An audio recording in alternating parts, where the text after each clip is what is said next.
This is 17 News with continuing coronavirus coverage.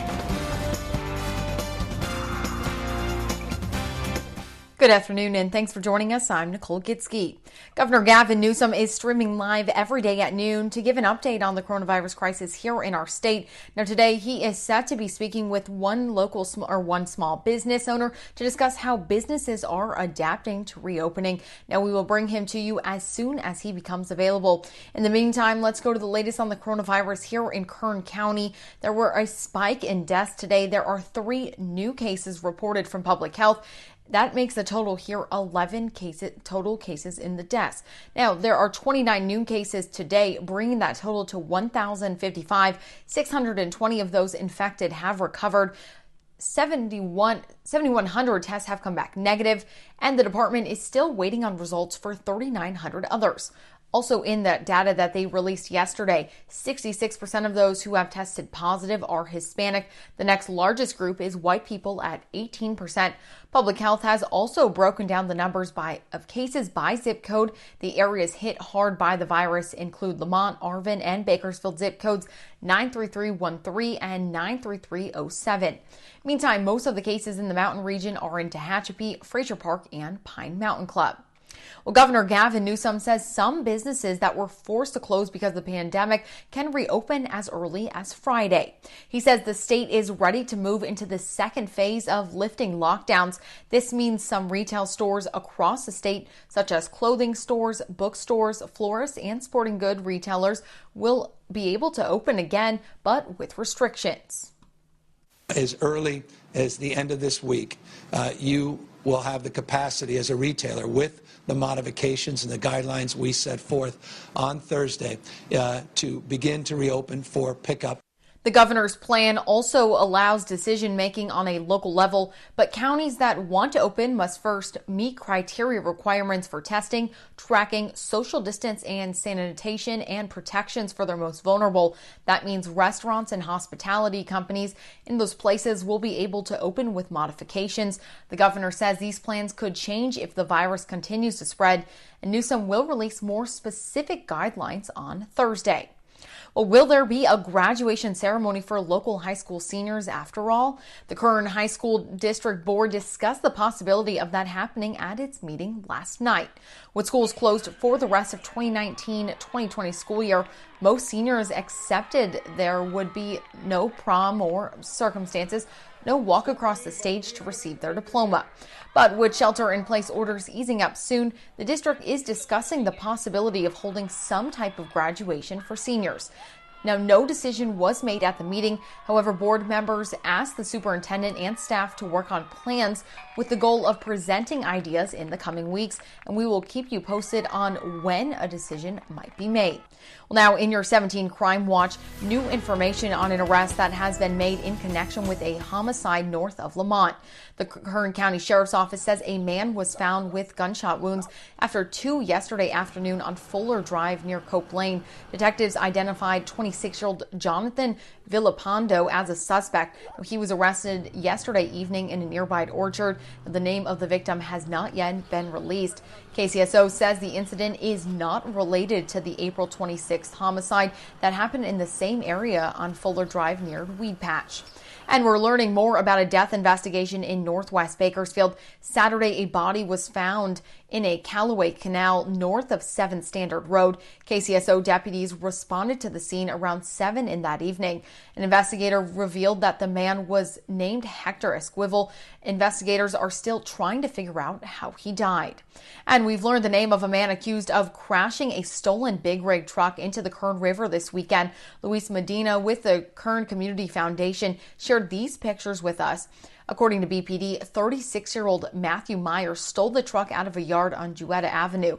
The victim tried to follow using the truck's GPS locator, but BPD says Myers rammed the victim's car on Golden State Avenue. Police spotted the truck and started chasing it. Myers eventually crashed into the Kern River at Hart Park. He's facing several charges, including grand theft and assault with a deadly weapon. Well, the Kern County Board of Supervisors approved a motion to establish 3 new free testing sites in the county. The new sites will be paid for using funds the county has received from the CARES Act. Kern County received over $157 million in funding. It was not revealed how much the new test sites would cost. Public Health Director Matt Constantine said these sites would be located in Delano, Taft, and the Kern River Valley, although Constantine said there is still some wiggle room to change those locations or add more of them. And at least 2 local restaurants are back open for dining, even though the governor hasn't lifted those mandates to keep non-essential businesses closed. For the last month, Mossman's Event Catering Restaurant has been doing curbside and to-go orders only, something owner Rick Mossman says has been a challenge. But yesterday, they opened their doors for dine-in customers. Now, Mossman says he has made the decision after the Kern Public Health Department rescinded the local coronavirus order, which would have issued fines or citations to businesses that defied the governor's stay-at-home order.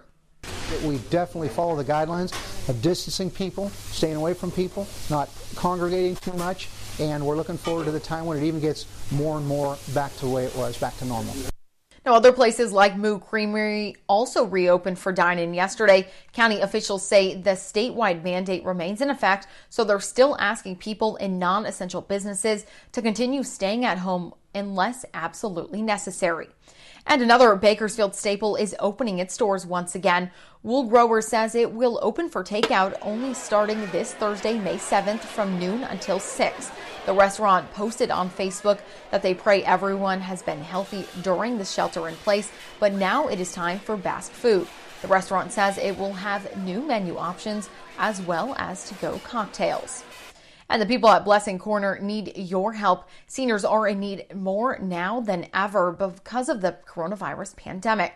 And Blessing's Corner needs help filling and distributing seniors baskets to seniors. Now, those baskets include all kinds of items, and they will be handed out on this week in celebration of Mother's Day. Blessing Corner will also be handing out food and essential supplies at the same time. Now, to help out, you can call Bonnie directly. Her number is 661-477-6028.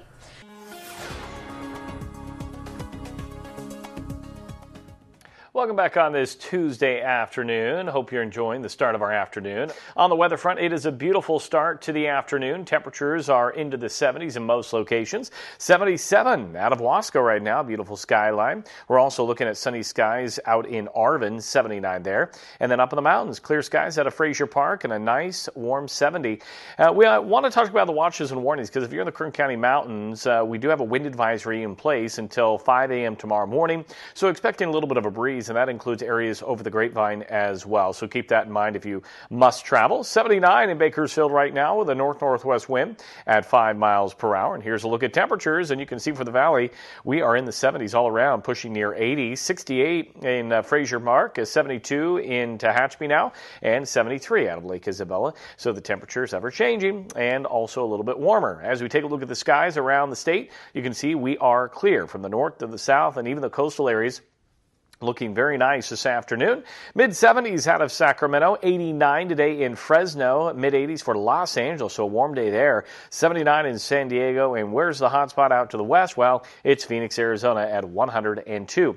We may see a few clouds next Tuesday, but right now not looking at any type of rain event. 86 today in Bakersfield, 87 in Delano, 84 in Taft. Look for a northwest wind right around 5 to 10 for the mountains and the Kern River Valley. Sunny skies, a northwest wind. 10 to 15, picking up a little more this afternoon. 75 in Frazier Park, Tehachapi at 74. 80s into the Kern River Valley. Lake Isabel at 84, 85 in Kernville. For the desert, sunny, a southwest wind 10 to 20. 87 in Mojave, still quite warm out of Ridgecrest with a high of 95.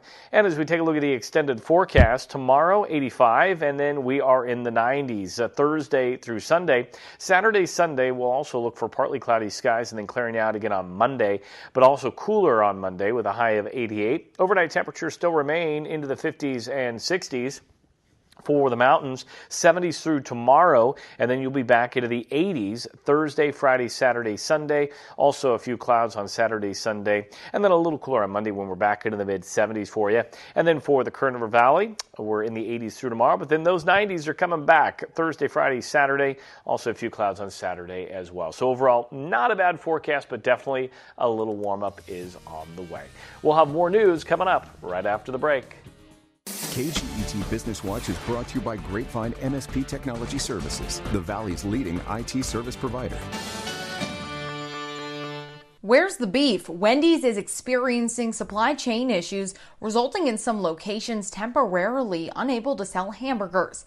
In a statement to restaurant businesses, Wendy's says there have been challenges across North America, and the restaurant is working closely with supplier partners and restaurant teams to minimize the impact to customers.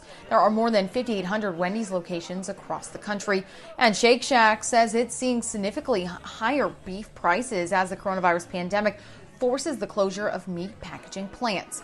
Shake Shack uses fresh ground beef in its burgers and the quality of its meat to attract consumers. Company leaders said in an earnings conference call that chicken and pork prices are more predictable because the burger chain has pricing agreements in place. They added there is currently no shortage of supply, though. And while you're still at home, your TV may be your best friend. But if the entertainment is getting old, there may be some new movies and music coming for your enjoyment. Your entertainment news is after the break. Welcome back. Well, the star of the Harry Potter films has a treat for us Muggles. Potter fans can now listen to Daniel Radcliffe read the first chapter of Harry Potter and the Sorcerer's Stone. Each week, someone different will read a chapter from J.K. Rowling's beloved best-selling novel about the boy wizard. David Beckham, Dakota Fanning, Claudia Kim, and Reddy Redmayne are also slated to participate. The audio recording will be available on Spotify and Spotify Kids. Now you can see video recordings on the website at harrypotterathome.com. Well, Nicolas Cage will play the man portrayed in the hit docuseries Tiger King. Variety magazine says Cage has landed the role of Joe Exotic in an upcoming scripted TV series. The 8-episode series is being produced by Imagine Television Studios and CBS Television Studios. Tiger King Murder, Mayhem, and Madness became a sensation after Netflix dropped it on March 20th. The docuseries centers around Joe Exotic, whose real name is Joseph Allen Maldonado Passage. He owned more than 200 big cats, including tigers, at his private zoo in Oklahoma. But Exotic is serving a 22-month sentence for animal abuse and for plotting to kill Carol Baskins. The role will be a TV debut for Cage, who has won a string of accolades for his movies. Now, we do have Governor Gavin Newsom ready to speak. Let's take it over to him and hear what he has to say today. Around since 2014, and this business, Display California, is sort of a personification of the businesses all throughout this state and across the rest of the United States that are struggling to make ends meet, to hold things together. Display California and its annex, they have a pop-up behind me, all told has 9 employees. None have been fired, some unfortunately furloughed because of the shutdown, because of the stay-at-home order. As we move, as we announced this week, to modify in a meaningful way into what we call phase 2, our stay-at-home order, it's businesses like this that can reopen for curbside pickup. Rashawn and his wife have been doing their best under the circumstances here to provide online sales and to keep the doors not physically open, but open in the sense that the business is still able to operate and generate a little bit of cash flow. But at the end of the day, that's just not going to be enough to sustain this business for much longer. And so it's incumbent upon all of us to work with businesses like this to make sure when we do start to open up the economy, we do so in a safe and judicious way, with the indicator of health guiding our strategies, guiding our decision making, always on the basis of public health. We're in a position here in the state to begin to move into phase 2 because millions of Californians have appropriately distanced themselves from one another through the stay-at-home order and the physical distancing guidelines. We've been able to flatten the curve in a meaningful and significant way over the course of many, many weeks. Just yesterday, we put out a report card on our progress using those 6 indicators that guide our determination of whether or not we can move into these new phases. We talked yesterday about new tracing and new technology that we want to put to bear to begin to track, isolate, and quarantine individuals. Tomorrow, we'll have the first cohort of tracers that will start taking our virtual online academy courses in partnership with UCSF and UCLA.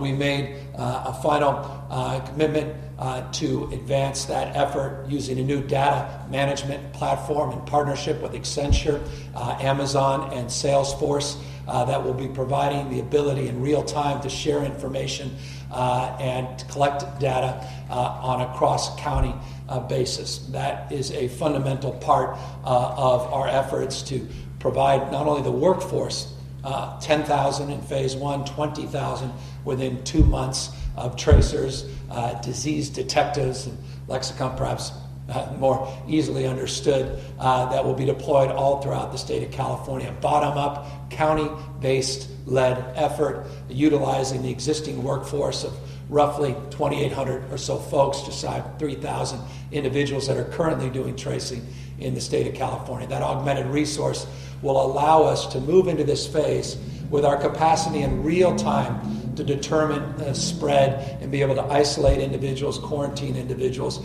in a way that will allow us to methodically move through this phase into subsequent phases. Remember, deaths, hospitalization, and ICUs are lagging indicators.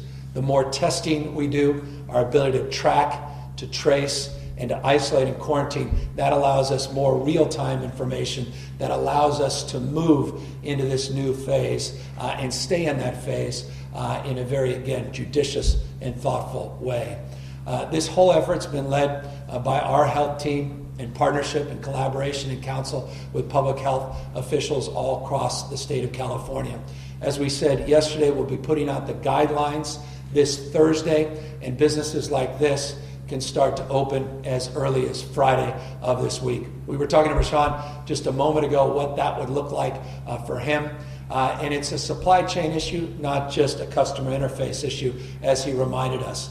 It's the things that come through the back door, meaning product that are displayed here at this business. And it's the ability to sell those products in a very thoughtful way with a deep framework of sanitization, a deep framework on protecting his employees, as well as protecting his customers. So from the supply chain, which will begin to open up manufacturers, logistics to support businesses like this in this new phase, it's incumbent at all levels that we have strong protocols in place, but none more important than appropriate protective gear. The PPE side of this is so foundational in our ability to open up, to make sure people have the appropriate face coverings, that they have the support they need to keep these facilities, to keep these retail establishments sanitized, and to make sure customers, again, and employees are safe. We're very pleased in the state to have had substantial... Now, you just heard the latest from Governor Gavin Newsom. Now, he is kind of briefing over what he talked about yesterday, opening up, going into that phase 2 and starting to reopen up some of those retail stores. Now, they will release those guidelines on Thursday, and then stores can reopen as early as Friday, and that will be curbside pickup for retail stores. They want to keep online sales going, but Governor Newsom does say that he doesn't think businesses can sustain that long if that is going on. That is why they are trying to reopen and get some money so they can at least have a sustainable income coming in. Now, you can continue watching Governor Newsom's whole live stream on our Facebook page and on our website, kget.com. This is 17 News with continuing coronavirus coverage.